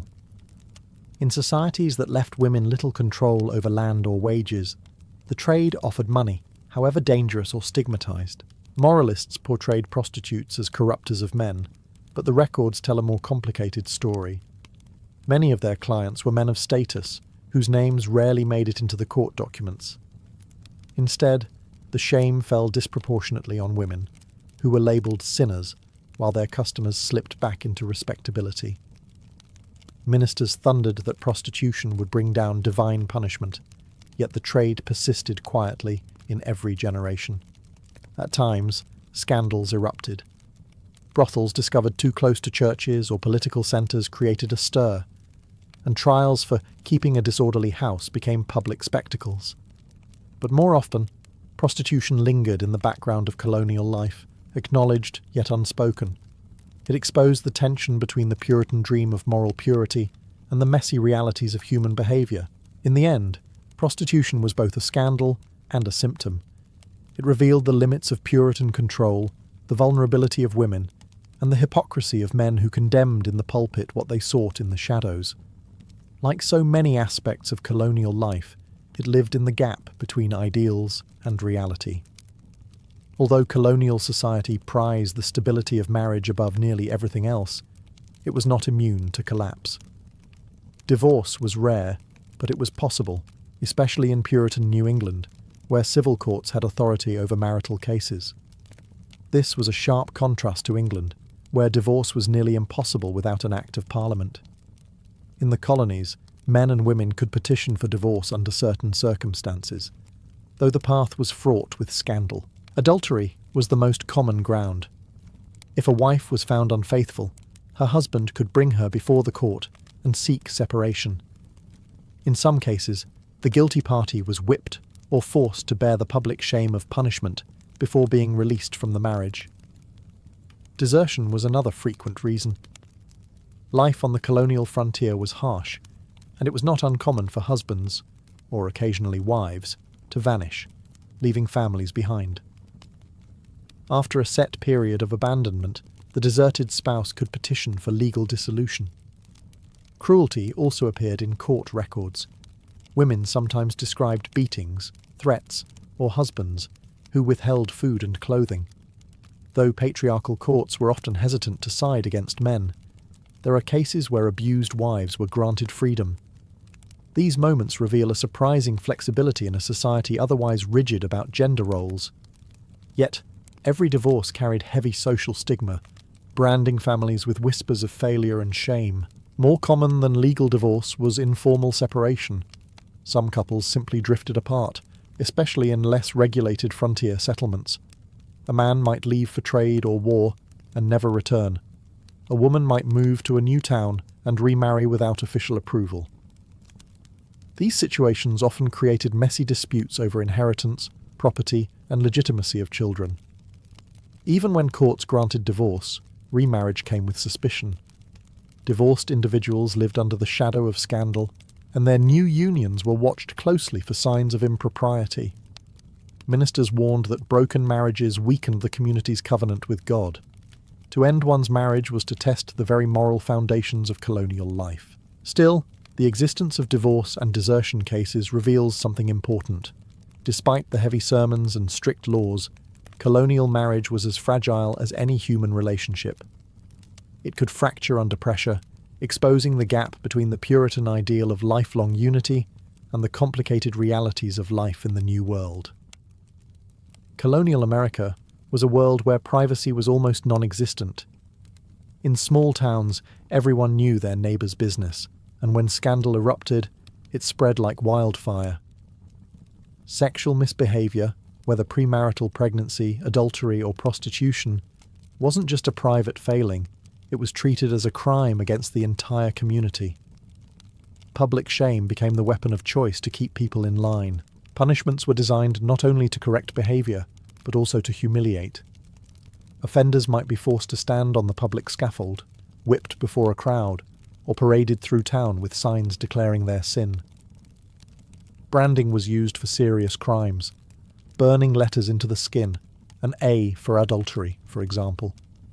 The purpose was clear: mark the sinner so that their shame could never fully disappear. In some cases, women were forced to wear specific garments or colours, a living reminder of their disgrace. Even minor infractions could trigger scandal. Couples caught kissing in public, young people discovered in suspicious company, or men accused of lewd speech all faced court hearings and fines. Gossip amplified these events, turning individual missteps into communal entertainment. In fact, scandal became a kind of social theatre, reinforcing moral expectations through spectacle. To watch someone punished was to be reminded of the consequences of straying. The reach of shame extended beyond the guilty. Families carried the burden of association, their reputations damaged by the actions of one member. A daughter caught in premarital pregnancy might ruin her siblings' marriage prospects. A husband accused of adultery might cast suspicion on his entire household. In this way, scandal bound everyone together. Each person's morality was believed to affect the community's covenant with God. Yet, there was also a darker side: hypocrisy. While poor or vulnerable people bore the brunt of public punishments, wealthier colonists often found ways to protect themselves. A man of status might escape with a fine, while a servant girl endured lashes. Ministers could thunder about morality on Sunday, and quietly ignore the sins of influential patrons on Monday. Scandal, in other words, revealed not only sexual misconduct, but also the inequalities of colonial justice. Ultimately, scandal was both feared and inevitable. The rigid ideals of purity collided daily with the messy realities of human life.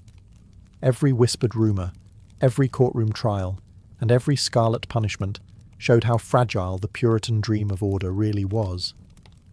In colonial America, sin was never just personal, it was a public performance. When we step back from the sermons, punishments, and courtroom dramas of colonial America, one truth stands out. Sex, marriage, and scandal shaped the very fabric of early society. The Puritans and their neighbours believed they were building a city upon a hill, a model of moral purity. Yet beneath the surface, desire and human frailty constantly undermined those lofty ideals. The strict rules about chastity and marriage were meant to protect more than just individuals.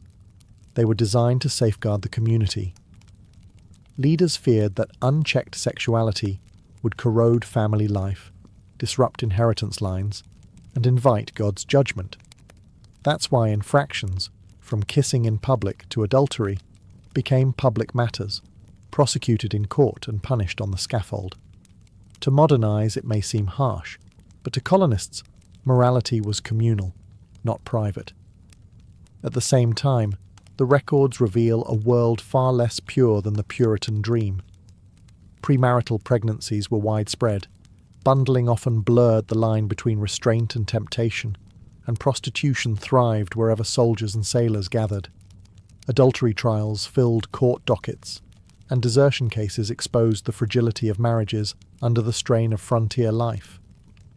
In every colony, human behaviour slipped through the cracks of strict regulation. leaving behind a trail of scandal. These contradictions left a lasting legacy. On one hand, the obsession with morality laid the groundwork for later American traditions of public judgment about private behaviour. Scandals involving sex, marriage, and reputation would continue to dominate American culture long after the colonial era, from 19th century sermons on fallen women to modern political sex scandals. The idea that private passion could become a public crime did not die with the Puritans. It evolved.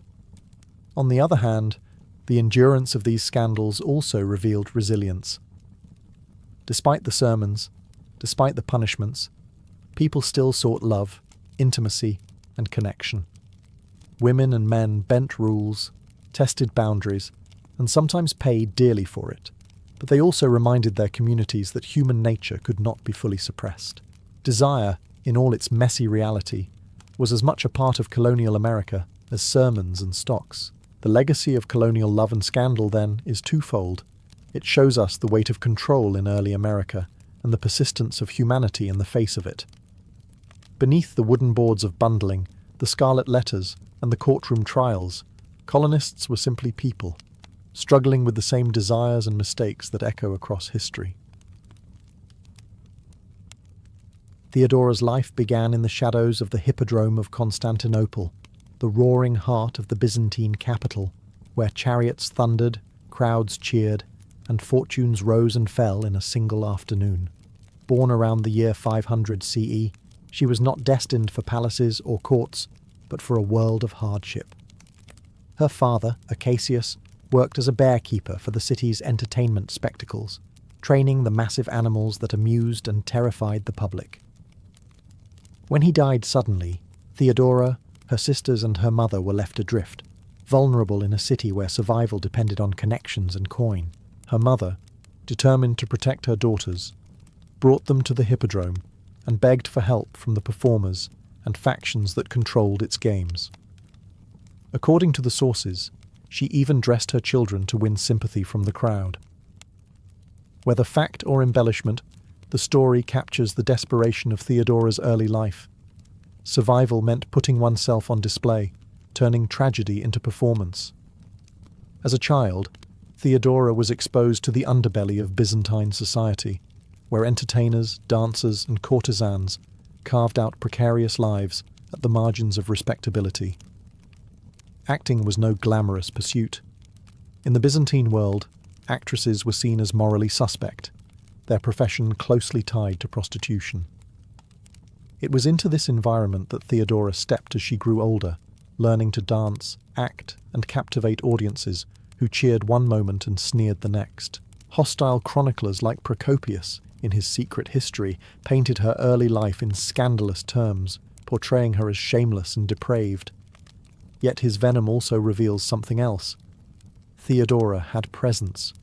She could command attention, charm an audience, and hold her own in a male-dominated world. The very skills that critics used to shame her, wit, allure, and resilience, would later make her formidable as Empress. Despite the contempt society heaped upon her origins, Theodora's early years gave her a hard-earned education no tutor could have provided. She witnessed firsthand the struggles of the poor, the precariousness of women's lives, and the brutal judgments of a society obsessed with honour and purity. In this crucible of hardship, Theodora developed not just the instinct to survive, but the ambition to rise. What began as a childhood in poverty laid the foundation for one of the most astonishing ascents in imperial history. By the time Theodora entered her teenage years, she was already part of Constantinople's entertainment world, a realm that dazzled the masses, yet condemned its performers. To be an actress in the Byzantine Empire was to live with a permanent stain. Women on the stage were assumed to be courtesans, their art inseparable from scandal. For Theodora, this world was both a cage and a classroom. According to Procopius's infamous Secret History, she performed in provocative plays and delighted audiences with bold humour. He relished recounting lurid details, likely exaggerated to discredit her later as Empress. But what emerges from beneath his venom is a woman who had mastered attention.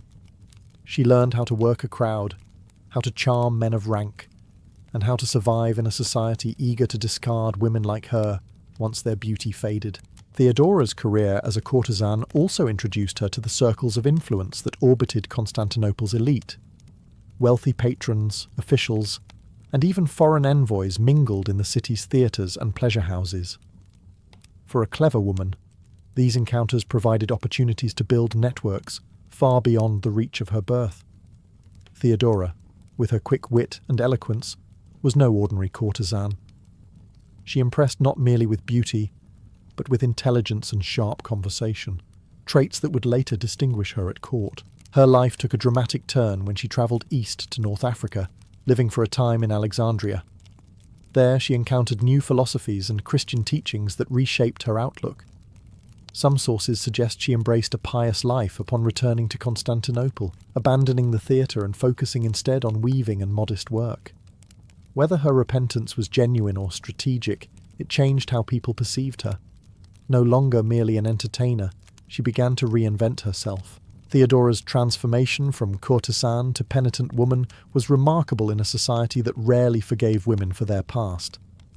She had stared down disgrace and found a way to reframe her story. By the time she returned to Constantinople, she was no longer just an actress with a scandalous reputation. She was a woman poised for something greater. Her intelligence, resilience, and ability to navigate both the pleasures and perils of Byzantium had prepared her for an encounter that would change history. Meeting Justinian. When Theodora returned to Constantinople after her time in Alexandria, she was no longer the carefree performer of her youth. She carried herself differently, still witty and charismatic, but tempered by experience, and according to some accounts, more pious. It was during this period of reinvention that she crossed paths with a man whose destiny was already unfolding. Justinian, the ambitious nephew of Emperor Justin III. Justinian was captivated by her almost immediately. He was not drawn only to her beauty, though she was striking, but to her eloquence and sharp intellect. In an empire where most women were expected to remain silent in political matters, Theodora was different. She could debate, she could advise, and she could argue with conviction. For a man like Justinian, already envisioning reforms, conquests, and imperial grandeur, Theodora was the ideal partner, not merely a lover. There was one obstacle: Byzantine law. At the time, men of senatorial rank were forbidden to marry actresses, a ban that would have made marriage impossible for Justinian and Theodora. But Justinian's determination was legendary. He persuaded his uncle, the emperor, to change the law in 524 CE, specifically allowing such unions. By 525, Theodora was not only his wife, but also his closest confidant. Their marriage was unusual for the time, not arranged for political gain, not simply a convenient match, but a bond rooted in mutual respect and partnership. Contemporaries were scandalized. Many in the court could not forget Theodora's past, whispering about her early life as if it disqualified her from sharing imperial power. But Justinian ignored the gossip. He saw in her what others could not: a woman of remarkable resilience, unshakable loyalty, and keen judgment. To him, she was indispensable. Their marriage also marked the beginning of a new chapter in Byzantine politics. Unlike most imperial consorts, Theodora did not remain in the background. She sat beside Justinian, advised him in council, and even had laws issued in her name. For the first time, the Byzantine Empire had a true imperial partnership, with a woman from the margins of society elevated to the highest throne in Christendom.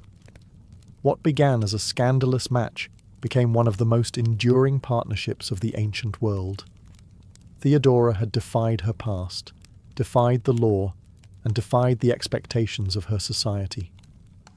With Justinian at her side, she was no longer an actress or courtesan. She was an empress in the making. When Justinian ascended the throne in 527 CE, Theodora was crowned alongside him, not as a silent consort, but as Augusta, Empress of the Byzantine Empire. This act alone was extraordinary. Traditionally, imperial wives were respected but politically invisible, their influence confined to the private sphere. Theodora broke this pattern instantly. From the moment the crown touched her head, she made it clear she intended to be more than ornamental. Theodora sat beside Justinian in court and appeared with him in public ceremonies. Mosaics from Ravenna immortalize her regal presence, draped in purple robes and jewels, exuding authority. She was no mere companion, she was a co-ruler, acknowledged as such by foreign envoys and Byzantine subjects alike. Justinian, far from keeping her at arm's length, valued her counsel. He sought her opinion on matters of state, relied on her judgment in legal disputes, and even allowed her to sponsor legislation in her own name. Her influence quickly became visible in social reforms. Theodora championed laws protecting women and children, many of them shaped by her own difficult past. Brothel keepers were forbidden from forcing women into prostitution, and laws were enacted to give actresses and courtesans new opportunities to leave their professions. She established houses of refuge for women who wanted to escape exploitation, offering them food, shelter, and training. These policies were unprecedented in Byzantium, and reveal her deep empathy for those who, like her younger self, had been trapped at society's margins. Theodora also strengthened protections for married women. New laws increased the penalties for rape and expanded women's rights in divorce and property disputes. In a patriarchal world where women's voices were often silenced, her reforms gave them a measure of security and recognition they had rarely known before. Naturally, her activism drew criticism. Aristocrats sneered at her background, while conservative clergy grumbled about her audacity to shape laws. Chroniclers hostile to her, like Procopius, depicted her as domineering, ruthless, and even cruel. Yet the very venom of her critics confirms her extraordinary power. Few women of the age commanded such authority, and fewer still were resented so fiercely for it. By the end of the 520s, Theodora was no longer the courtesan whispered about in taverns. She was Empress, legislator, and protector of the vulnerable, a woman who had taken her painful past and transformed it into a platform for justice and power. In January of 532 CE, Theodora faced the moment that would define her legacy, not as a courtesan, nor as Justinian's wife, but as a ruler in her own right.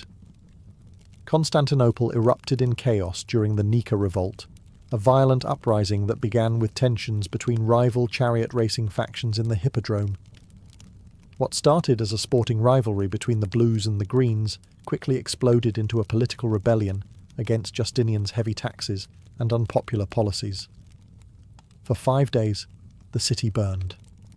Mobs stormed the streets, torched public buildings, and demanded Justinian's overthrow. The rebellion culminated in a dramatic moment inside the palace. Justinian, rattled by the violence and the scale of destruction, considered fleeing the capital.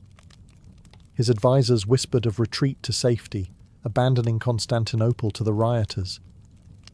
Many expected Theodora to remain silent or follow her husband into exile. Instead, she rose to speak. Her words, preserved by historians, resound through the centuries. She reminded Justinian and his council that emperors are not made to run. Royalty is a fine burial shroud, she declared, insisting it was better to die as rulers than to live in disgrace as fugitives.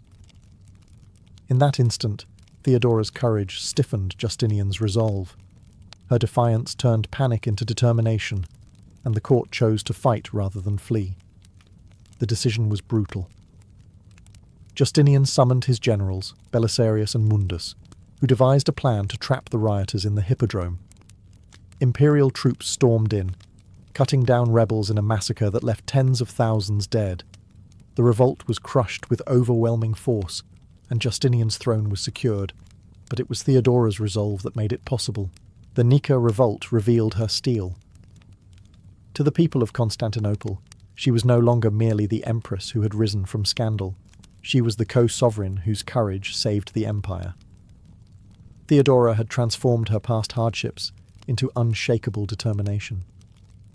She understood humiliation, and she refused to let Justinian or herself endure it again. From that day on, no one in Byzantium could doubt her influence. Theodora was not a consort hiding in the shadows of power. She was its backbone, a voice of iron when others faltered. The Empress had proven herself in fire and blood, and the Empire would never forget it. After the smoke of the Nika revolt cleared, Theodora turned her focus not only to securing Justinian's rule, but also to reshaping Byzantine society. She knew the pain of exploitation firsthand, and unlike many rulers of her time, she remembered those left voiceless and powerless. As Empress, she wielded her influence to pass reforms that directly improved the lives of women and the marginalized. One of her most groundbreaking acts was aimed at protecting women forced into prostitution. She passed laws that banned brothel keepers from coercing young girls into the trade and made it easier for women to lead lives of exploitation. To support them, Theodora established institutions like the Convent of the Metanoia, a refuge where former prostitutes could find shelter, food, and training in weaving and other crafts. For many, this was the first chance at dignity and stability they had ever known. Her legal reforms extended to marriage and family life. She pushed through laws granting women greater rights in divorce, allowing them to leave abusive husbands and claim dowries more securely. Rape laws were tightened, with harsher punishments for offenders, while widows were given more protection against predatory relatives. These were not minor tweaks, but major shifts in a society where women were largely expected to endure hardship silently. Theodora also recognized the vulnerabilities of children and the poor. She expanded protections for orphans, ensuring they could inherit property and be shielded from exploitation by guardians. At her urging, laws curbed the trafficking of young girls across the empire. To the wealthy elite, these measures seemed unnecessary or even scandalous. Why should an empress care so deeply for those at the bottom? But for the powerless, her reforms were lifelines. Of course, critics painted her actions as hypocrisy, suggesting she overcompensated for her own scandalous past. Procopius, in his venomous secret history, accused her of cruelty and vanity, insisting her piety was a mask. Yet even his spiteful accounts cannot erase the fact that her reforms outlasted her reign, shaping Byzantine law for generations. Through her policies, Theodora redefined what it meant to be an empress. She was not content with jewels, ceremonies, or mosaics. She used power as a tool of transformation. For women in Constantinople, her reign meant more than symbolic grandeur. It meant real, tangible change in their daily lives. By the mid-6th century, Theodora was no longer viewed as merely Justinian's companion. She was acknowledged, even by her enemies, as a formidable political force. Behind the glittering walls of the great palace, she maneuvered with a mix of sharp intelligence and unyielding will, often clashing with Justinian's most powerful advisors and the church hierarchy itself. Her influence over policy was unmistakable. While Justinian pursued his grand vision of legal codification and imperial expansion, Theodora balanced these ambitions with her own agenda. She often acted as the voice of restraint, urging him to consider the human costs of conquest and taxation. Yet at the same time, she did not shy away from ruthless pragmatism. When her allies were threatened, she intervened decisively, ensuring that loyal supporters remained in key positions, while rivals quietly disappeared from influence. Theodora's political acumen was particularly visible in her dealings with the church.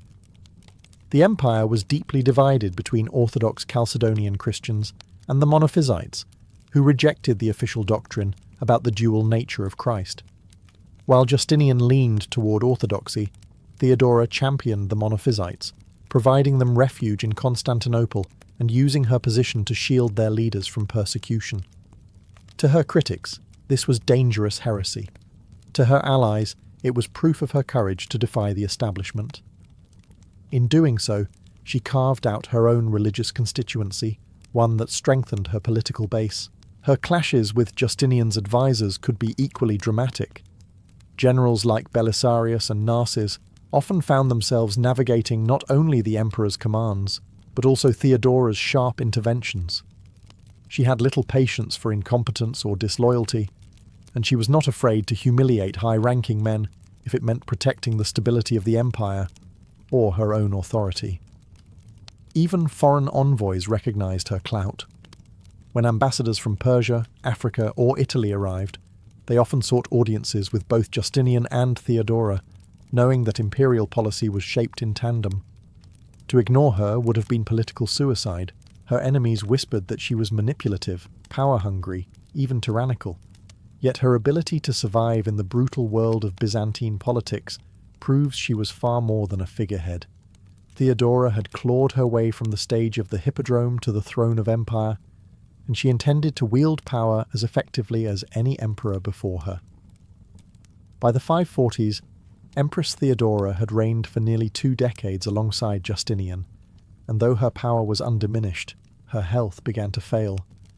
Chroniclers describe her suffering from a long and painful illness, most likely breast cancer, that slowly sapped her strength.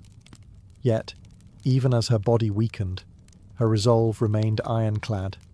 She continued to attend councils, issue orders, and correspond with allies, ensuring that her voice remained central in the empire's affairs. Her partnership with Justinian deepened in these final years. The emperor, known for his tireless energy and endless reforms, leaned heavily on Theodora for advice and support. Their bond had always been unusual for an imperial couple. Not distant or ceremonial, but close, affectionate, and mutually dependent. In her final years, their love became as much a political asset as a personal comfort. Justinian trusted her judgment absolutely, and her presence steadied him in moments of crisis. Theodora also used her remaining influence to secure the future of the causes she had championed. She reinforced protections for the Monophysite community, ensuring they retained imperial backing even after her death. She worked to preserve the laws she had shaped on women's rights, emphasizing to Justinian and his legal scholars that they must remain part of the empire's lasting legal code. Her vision was not confined to her own lifetime. She was determined to leave behind a legacy that would endure long after she was gone. Despite her failing health, Theodora continued to project strength. She appeared in public ceremonies dressed in full regalia, her jeweled crown and purple robes masking the toll of her illness. To the people of Constantinople, she was still the empress who had faced down the Nika revolt, who had rewritten the laws of the land, and who had stood unflinching at Justinian's side. In 548 CE, Theodora finally succumbed to her illness at around 48 years of age. Her death devastated Justinian, who never remarried. The emperor who had reshaped the Byzantine Empire had lost not just his wife, but his most trusted partner. Theodora was laid to rest in the imperial mausoleum of the Church of the Holy Apostles, her memory enshrined in mosaics and chronicles that captured her extraordinary journey. She had risen from the margins of society to the very pinnacle of power, and even in her final struggles, she remained a symbol of resilience, ambition, and unshakable will. Theodora's death in 548 CE did not end her influence. In many ways, her legacy only grew stronger, carried forward by the laws she inspired, the mosaics that immortalized her image, and the legends that swirled around her name. History remembers her not merely as Justinian's wife, but as a ruler in her own right, one of the most remarkable women of the ancient world. The reforms she championed outlived her. Byzantine law retained many of her protections for women, especially regarding property, divorce, and protection from exploitation. These statutes echoed for centuries, influencing how women were treated within the empire. The convents and refuges she established continued to offer sanctuary to vulnerable women long after her passing, testaments to her determination to give dignity to those who shared her difficult beginnings. Her political role also redefined the expectations of imperial women. Before Theodora, most empresses were seen as ceremonial figures, symbols of dynastic continuity rather than agents of power. After her, no one could deny that an empress might wield true authority. She set a precedent for partnership at the highest level, proving that political wisdom and resolve were not confined to men. Yet, her legacy has always been contested. Chroniclers like Procopius wrote 2 conflicting versions of her. In his Wars, she appears as a capable co-ruler. In his Secret History, she is vilified as ruthless, scandalous, and manipulative. These contradictions reveal less about Theodora herself, and more about the unease she provoked. A woman who rose from courtesan to empress, who stood in council chambers, and who bent laws to her will, unsettled the patriarchal order of Byzantium. To some, she was a saintly protector. To others, a dangerous usurper of male authority. Today, mosaics in Ravenna still portray her in shimmering tesserae, draped in purple, her gaze calm and commanding. They remind us of the woman who defied every expectation, rewriting her fate with iron determination. Theodora's life story remains one of the most extraordinary arcs in history. From a girl begging for survival in the hippodrome, to an actress condemned as immoral, to the Empress who co-ruled the Byzantine Empire at its height. Her legacy lies not only in laws and legends, but in the enduring truth she embodied, that power can be seized, transformed, and wielded, even by those the world tries hardest to silence.